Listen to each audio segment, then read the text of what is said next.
The spring of 2002 in Grand Junction, Colorado, began like any other. The sun rose over the quiet streets, the mountain air carrying a sense of calm that the residents had long taken for granted. Yet beneath that calm, a story of fear, uncertainty, and unanswered questions lingered. For years, the disappearance of 24-year-old Claire Matthews had haunted the town. Claire, a young woman known for her gentle demeanor and her work as a librarian at the local college, had vanished without a trace one chilly March evening. Her family had been left in a state of desperation, grappling with the sudden absence of their daughter and sister. Claire had lived a life that seemed ordinary to many, but carried its own rhythms and routines. Every day, she would walk the short distance from her apartment to the college library, where she spent hours organizing collections, helping students, and quietly nurturing her love for literature. Friends remembered her laughter echoing down the hallways and her willingness to assist anyone who needed guidance. Her evenings were often spent reading, occasionally attending community events, or visiting her parents who lived just a few blocks away. But all of that ended abruptly on the night of March 14, 2002. That evening, Claire had been seen leaving the library later than usual. Witnesses recalled her friendly wave as she departed, nothing unusual in her demeanor, nothing to suggest danger. But when she failed to return home, her family's worry quickly escalated. They called friends, retraced her steps, and even contacted neighbors, but every effort was met with silence. The local police were notified, and what began as a missing person report soon transformed into a full-scale investigation. Officers scoured the town, questioning anyone who might have seen Claire, reviewing surveillance footage and checking local transportation routes. Her apartment was searched meticulously, with detectives looking for any clue, no matter how small. Yet the initial days yielded little. There were no signs of forced entry, no immediate suspects, and no apparent motive. Claire's disappearance left the town in shock, and her family clung to hope even as days turned into weeks. The early investigation revealed only fragments of information. A neighbor had noticed a stranger loitering near the library in the days before Claire vanished, but their description was vague and ultimately led nowhere. The college's security cameras were limited in coverage, capturing only a few fleeting moments of activity outside the library. Detectives compiled every piece of evidence, filing reports and following leads, but the trail seemed to vanish into thin air. Each unanswered question deepened the sense of frustration and helplessness for those involved. For Claire's parents, the uncertainty was agonizing. They attended press conferences, distributed flyers, and organized search parties, all in the hope of finding a clue that would point to their daughter's location. Local media outlets covered the story extensively, appealing to the public for any information. Friends, colleagues, and students joined the search, combing nearby trails, parks, and alleyways, but for months, nothing surfaced. Life in Grand Junction carried on, but the absence of Claire cast a persistent shadow over the community. Detectives revisited the crime scene multiple times, analyzing details that initially seemed inconsequential. Tiny fragments of paper, faint shoe prints, and traces of hair were collected, cataloged, and stored. At the time, forensic technology was capable but limited. DNA analysis was still evolving, and many investigative tools that would later become essential were not yet widely available. Even so, the investigative team meticulously preserved every piece of evidence, knowing that one day, scientific advancements might allow them to see what was previously invisible. As months passed, leads grew cold, and the urgency of the investigation shifted into a long-term effort to maintain the case file. Detectives met regularly, reviewing prior interviews, cross-referencing tips, and comparing Claire's disappearance to other incidents in nearby towns. While no immediate suspect emerged, officers were determined to keep the case active, understanding that even the smallest detail could one day become the key to solving the mystery. Community members tried to keep hope alive. Candlelight vigils were held in Claire's honor, bringing together residents who shared the collective grief and frustration of not knowing what had happened. Friends recounted memories of Claire, highlighting her kindness, intelligence, and warmth. Her parents continued to appeal to the public, emphasizing that any piece of information, no matter how minor, could make a difference. The town's support created a network of vigilance, ensuring that Claire's story was never forgotten. Years passed, and while Claire's family and friends clung to hope, the case remained unsolved. Investigators regularly re-examined the evidence, hoping that new methods could reveal what had been overlooked. Fingerprints, hair samples, and personal belongings were revisited with fresh eyes. While most of the evidence had yielded no leads in 2002, forensic technology in 2010 and beyond began to offer possibilities that had previously seemed unattainable. Every stored item became a potential doorway to the truth. It was during one of these routine reviews, more than 4 years after Claire's disappearance, that a breakthrough began to take shape. A detective noticed a fingerprint on a coffee cup found at the library on the night Claire vanished. Initially, it had been cataloged but yielded no match in 2002. But advances in fingerprint databases and analysis software allowed investigators to re-examine the print with precision. For the first time, the unique ridge patterns could be matched against an extensive database of criminal records. The analysis revealed a match. The fingerprint belonged to a man named Victor Harmon, a local resident with a criminal history that included theft and burglary, but no known violent crimes. Investigators were stunned. Harmon had lived in Grand Junction during the time of Claire's disappearance, and while he had maintained a low profile, his past behaviors suggested he was capable of deception and evasion. This discovery ignited a renewed sense of urgency among the detectives. Investigators began assembling a detailed profile of Harmon.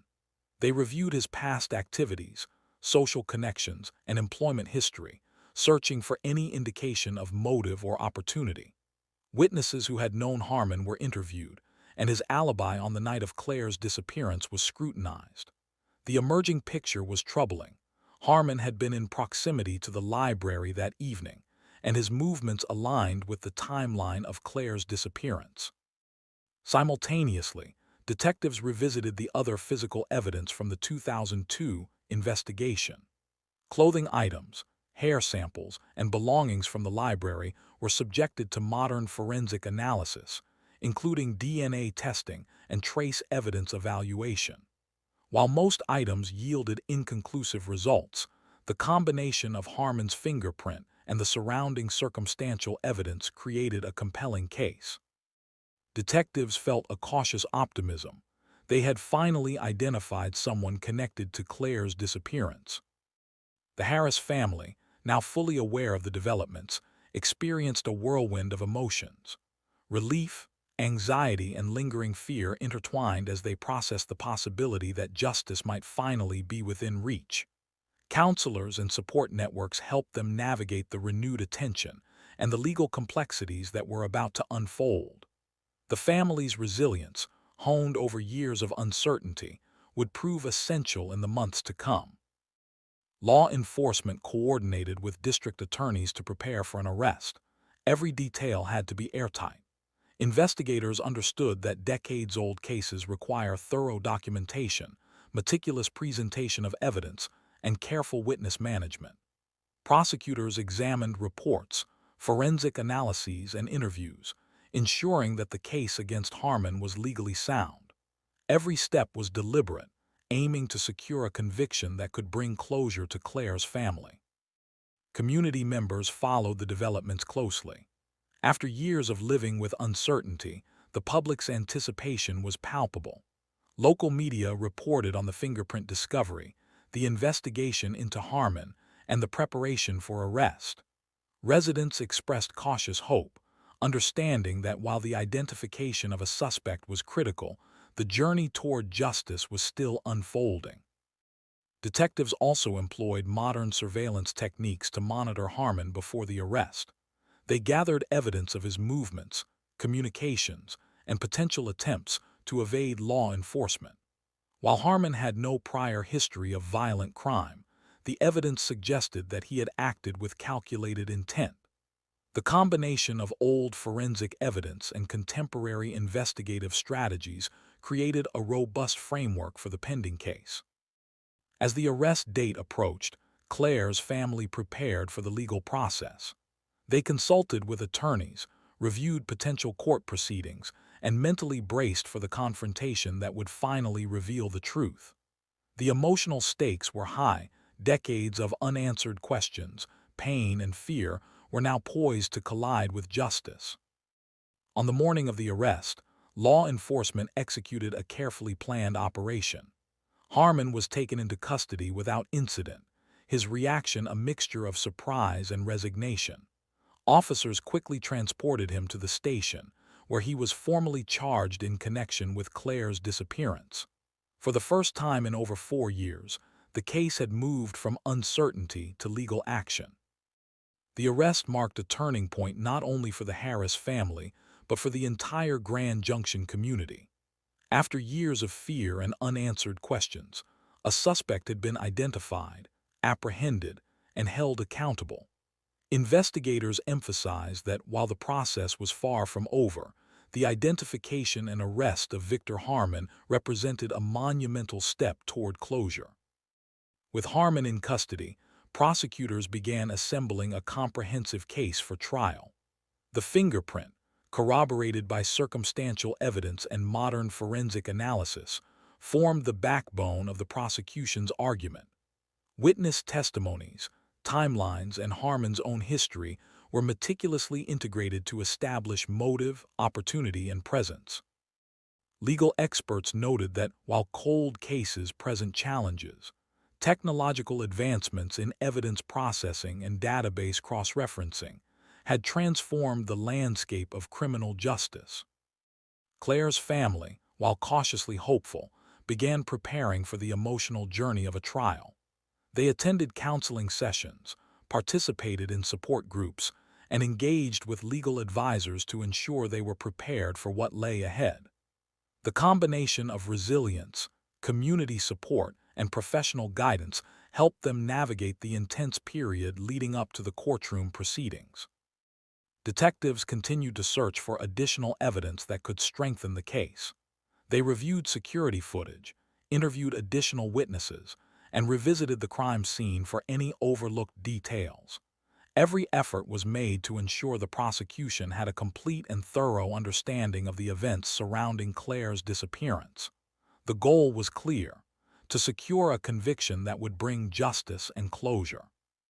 As the trial date approached, media coverage intensified. Reporters highlighted the role of forensic advancements, the perseverance of law enforcement, and the unwavering determination of Claire's family. Public interest was high, and the story served as a reminder of the critical importance of evidence preservation, community vigilance, and the evolving capabilities of criminal investigations. In court, the fingerprint evidence would ultimately play a pivotal role. Modern forensic analysis allowed experts to testify with confidence, explaining how the ridge patterns uniquely matched Victor Harmon. The prosecution demonstrated how Harmon's presence at the library, his actions before and after Claire's disappearance, and his personal history collectively pointed to his responsibility for the crime. The Colorado case, once dormant for years, now had momentum. Investigators, prosecutors, and the Harris family understood that while a conviction could not undo the past, it could restore a sense of justice, provide emotional closure, and reaffirm the town's faith in the legal system. Claire's disappearance, long a source of uncertainty and fear, was finally moving toward resolution. With Victor Harmon in custody, the case that had haunted Grand Junction for over 4 years entered a new phase. For the Harris family, the arrest brought a mix of relief and renewed anxiety. After years of waiting, the prospect of justice seemed close, yet the reality of facing Harmon in court stirred deep emotions. Claire's parents, David and Linda Harris, knew that the coming months would test their resilience in ways they could not fully anticipate. They were determined, however, to see the process through. Detectives continued to refine their case, gathering every detail that could support the prosecution. They reviewed past interviews, re-examined crime scene evidence, and conducted additional background checks on Harmon. Every element was scrutinized for inconsistencies, connections, and potential corroboration. Investigators understood that the strength of a cold case prosecution relies not only on the evidence itself, but on the ability to present it clearly and convincingly. The fingerprint found on the coffee cup at the library remained the linchpin of the investigation.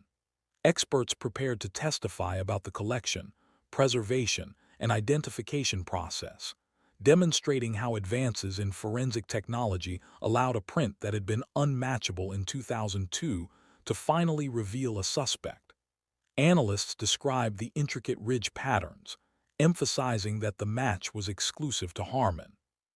The courtroom would later hear how this single fingerprint became the breakthrough that transformed a dormant case into an actionable prosecution. In addition to the fingerprint, investigators revisited other elements of the case.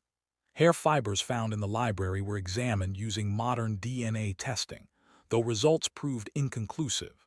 Still, detectives noted that the presence of these fibers, combined with Harmon's proximity to the library on the night of Claire's disappearance, strengthened the circumstantial case.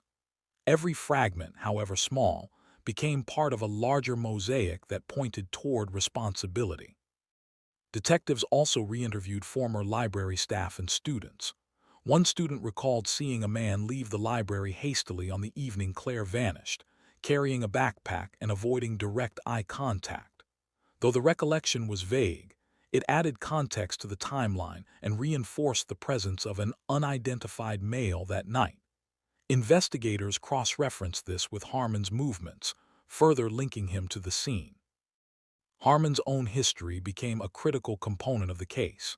His previous criminal record, while limited to non-violent offenses, reflected a pattern of deception and opportunism. Investigators pieced together his activities in the months leading up to Claire's disappearance, noting interactions with local residents, travel patterns, and any behavior that might indicate planning or intent. Prosecutors argued that these patterns demonstrated premeditation and awareness, reinforcing the seriousness of the charges. The Harris family prepared themselves for the intense emotional journey of the trial. Linda focused on organizing her memories, creating a timeline of Claire's life, and documenting every detail that might help the jury understand the impact of her daughter's disappearance. David concentrated on practical matters, meeting with attorneys, attending legal briefings, and ensuring that their family support system was ready to withstand the stress of courtroom proceedings. Together, they drew strength from each other and the community that had supported them for so many years. Media attention intensified as the trial date approached. Local news outlets highlighted the role of forensic technology, the perseverance of investigators, and the decades-long wait for answers. Reporters interviewed friends, neighbors, and former colleagues, emphasizing the emotional toll of unresolved cases. The story resonated with viewers across the state, serving as both a cautionary tale and a testament to the power of persistence and innovation in criminal investigations. Court proceedings began with careful attention to procedure. Harmon was arraigned and formally charged with the disappearance and presumed murder of Claire Matthews. Prosecutors outlined the case against him, emphasizing the fingerprint evidence, his proximity to the library on the night of Claire's disappearance, and the pattern of his prior behavior. Defense attorneys argued for caution, highlighting the lack of direct eyewitness testimony and the passage of time, but the evidence collected over the years presented significant challenges to their narrative. As the trial progressed, forensic experts took the stand. They described the methods used to collect and analyze the fingerprint, explaining how modern technology allowed previously unmatchable prints to identify a suspect with a high degree of certainty. Jurors were shown detailed diagrams, photographs, and computer reconstructions, illustrating the precision of the analysis. The testimony underscored the transformative role of technology in solving cold cases, bridging the gap between the limitations of 2002 and the capabilities of 2006. Additional witnesses recounted their memories of the night Claire disappeared. One neighbor testified about hearing unusual sounds outside the library, though they could not see clearly due to darkness. Another described seeing a vehicle parked nearby for an extended period, which investigators later determined matched Harmon's car. Each testimony, while fragmentary, added depth to the timeline and reinforced the prosecution's narrative that Harmon had been present and involved. The prosecution also emphasized the emotional impact on Claire's family. Photographs, letters, and personal accounts were presented to show the human cost of the crime. The jury heard how the uncertainty had affected David and Linda, how they had searched tirelessly for their daughter, and how the arrest of Harmon offered the first glimmer of hope in years. While emotionally charged, these moments reinforced the gravity of the offense and the importance of accountability. Defense strategies focused on creating doubt. Harmon's attorneys highlighted the time gap between the disappearance and the arrest, questioning the reliability of witness memories and the relevance of circumstantial evidence. They scrutinized the fingerprint analysis, exploring the chain of custody, environmental factors, and the potential for contamination. Yet, despite these efforts, the accumulation of evidence presented a formidable challenge. During cross-examination, investigators recounted the meticulous methods used to preserve evidence over the years. They explained how every item from the original investigation was cataloged, stored, and revisited as technology advanced. The jury was shown records of chain-of-custody logs, photographs of the evidence, and reports detailing the procedures used to ensure integrity. This transparency reinforced the credibility of the findings and diminished doubts about potential contamination or error. The trial also highlighted the evolution of forensic science. Experts discussed how digital databases, advanced imaging, and improved fingerprint matching software had transformed investigations, making it possible to solve cases that had been dormant for years. The Colorado case became an example of how persistence, combined with technological innovation, could bridge the gap between uncertainty and justice. Throughout the trial, Claire's family remained present, observing proceedings with a mixture of anxiety and hope. Each day brought a new wave of emotions, moments of relief when evidence supported the case, moments of tension during cross-examinations, and moments of grief when recalling Claire's life and absence. Their resilience became a quiet testament to the endurance required in the pursuit of justice.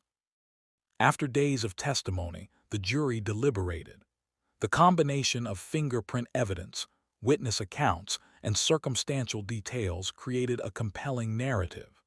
Jurors weighed the credibility of forensic analysis against the defense's claims, ultimately recognizing the strength of the prosecution's case.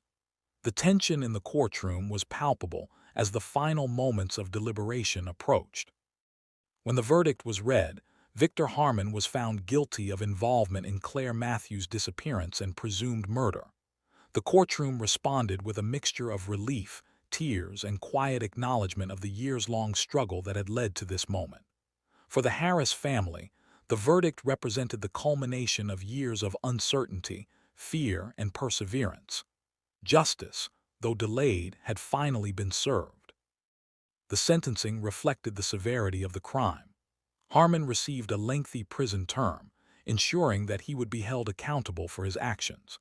Legal experts noted that the case exemplified the importance of evidence preservation, the application of modern forensic technology, and the dedication of law enforcement in solving cold cases. The Colorado community, once haunted by uncertainty, began a process of healing, supported by the resolution of a long-standing mystery. Following the trial, Claire's family focused on moving forward while honoring her memory.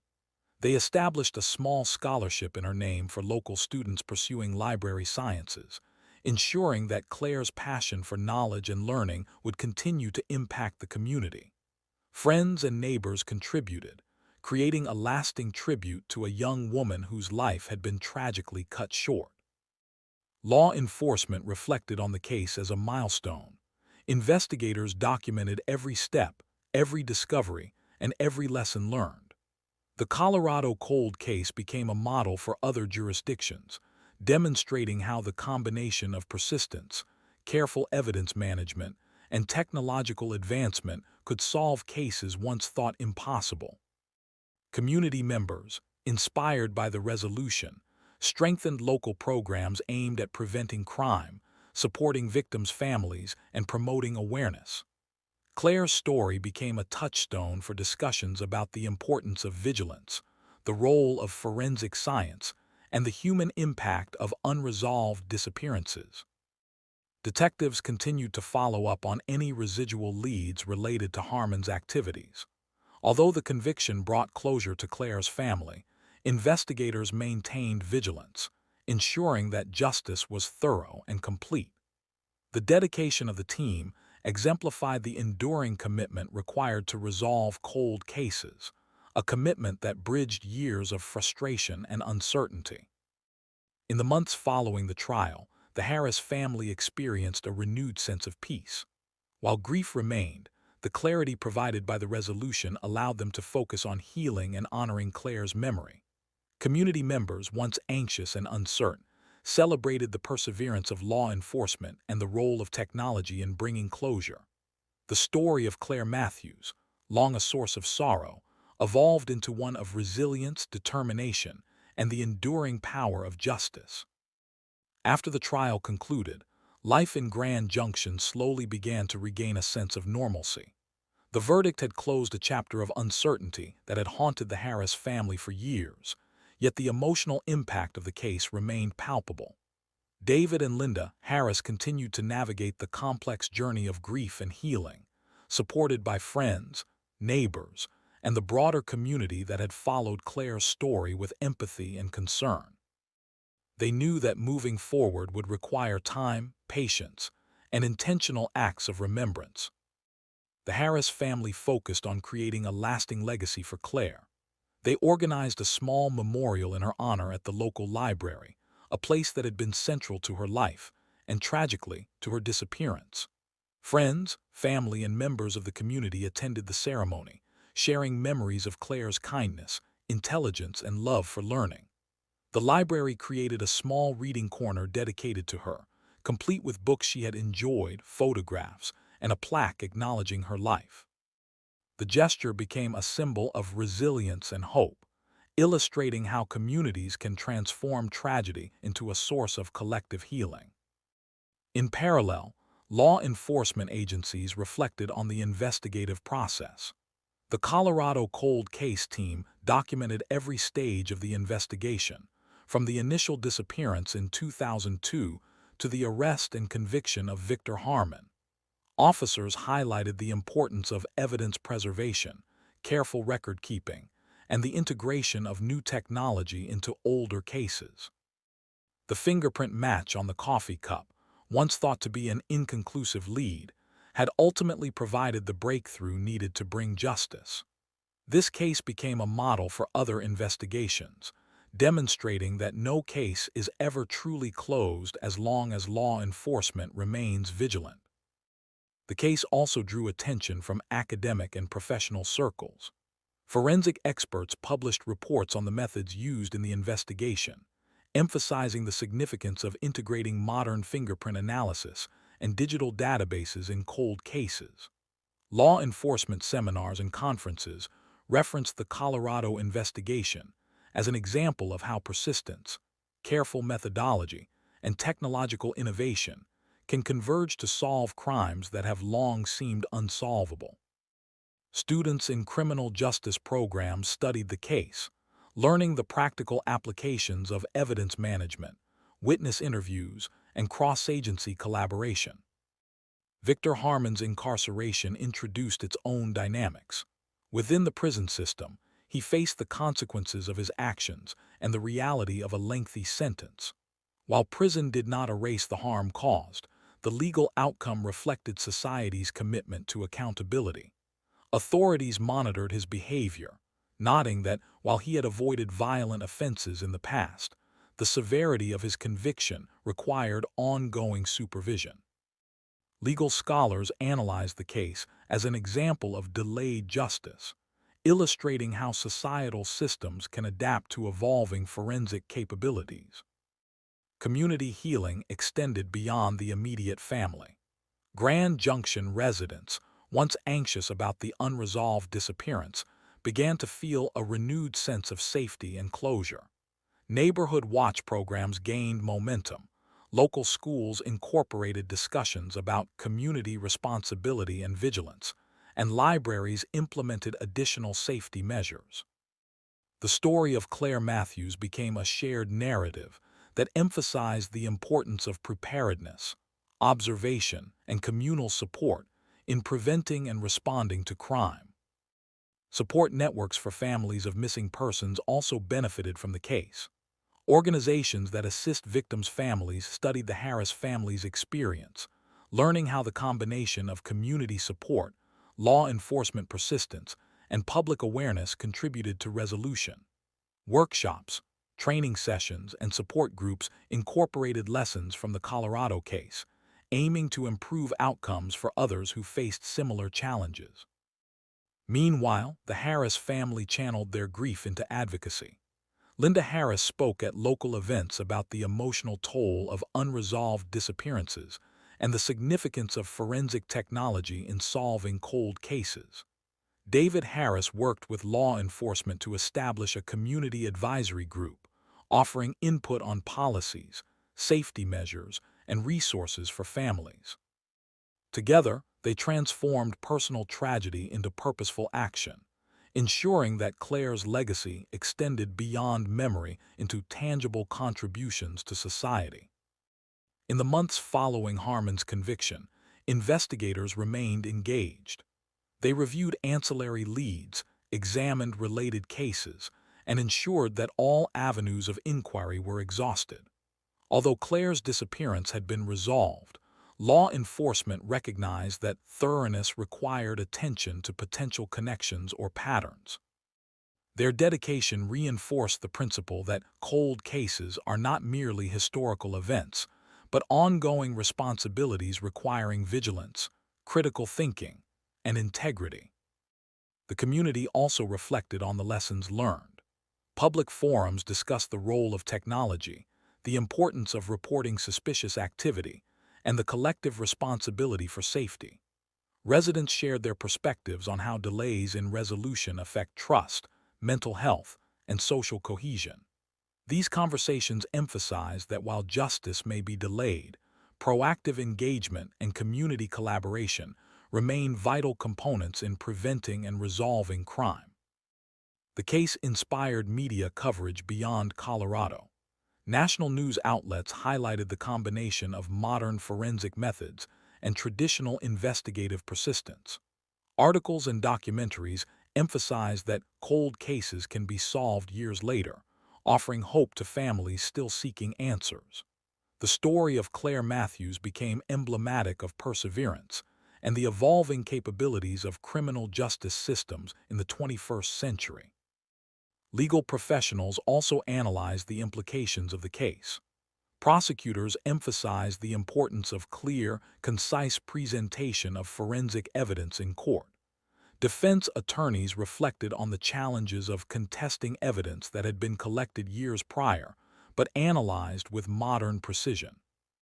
Judges and legal scholars examined how the interplay between technological innovation and procedural rigor shaped the outcome, highlighting the balance between due process and accountability in cold case prosecutions. In the Harris household, daily life slowly regained a sense of rhythm. Small routines, once disrupted by fear and uncertainty, became stabilizing forces. Linda returned to her work as a school librarian, incorporating new awareness about safety into her teaching. David continued community engagement, balancing advocacy with personal reflection. Together, they found solace in small acts of remembrance, lighting candles on birthdays, revisiting Claire's favorite places, and maintaining the reading corner in the library as a living tribute. The psychological impact of resolution was significant. Therapy and counseling helped the family process years of trauma, uncertainty, and grief. They acknowledged that closure does not erase loss, but provides a framework for moving forward with intention. By sharing their story publicly, the Harris family encouraged others facing unresolved cases to maintain hope and actively engage with law enforcement and support networks. Law enforcement agencies also leveraged the case as a training tool.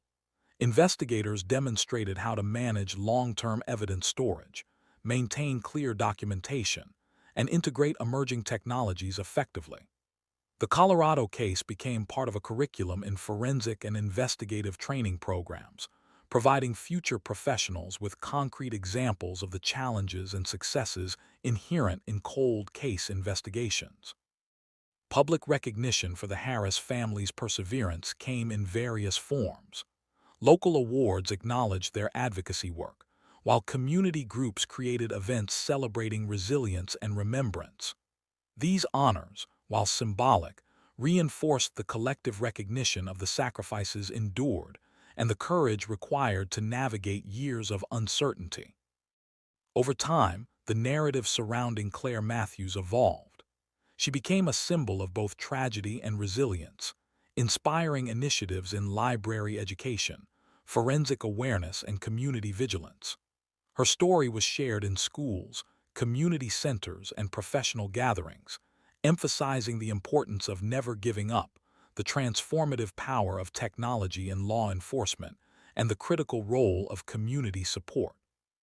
For Victor Harmon, incarceration marked the definitive endpoint of his freedom, but for the community, it marked the beginning of healing. As investigators continued to study the case, they reflected on the collaboration, patience, and meticulous attention that had led to resolution. The lessons learned informed strategies for other cold cases, reinforcing the principle that no case is ever truly beyond the reach of justice. In the end, the Colorado 2002 cold case demonstrated the intersection of perseverance, innovation, and human compassion. It underscored the critical importance of maintaining hope, supporting victims' families, and embracing technological advancements to bridge gaps in justice. Claire Matthews' life, while tragically cut short, became a catalyst for positive change, reminding communities, law enforcement, and families alike that diligence, patience, and unwavering commitment can ultimately uncover truth.